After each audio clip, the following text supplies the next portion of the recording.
Pourquoi on tombe amoureux? La suite de la première vidéo où je vous avais parlé de la théorie biologique. Alors une théorie qui était, on est bien d'accord, très genrée, qui était véritablement sur notre cerveau reptilien dans l'idée de se reproduire.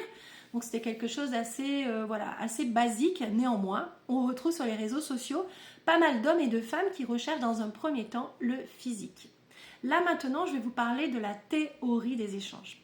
Donc des études montrent que désormais, on cherche une personne plutôt dans son entièreté.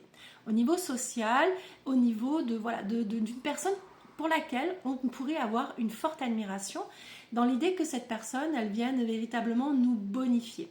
Elle véritablement nous rehausser notre image et la redorer.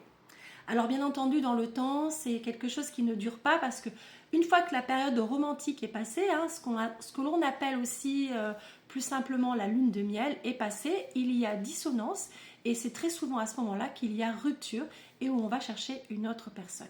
Bien sûr, il existe d'autres théories que je te propose de voir dans une prochaine vidéo pour t'aider à comprendre pourquoi nous tombons amoureux.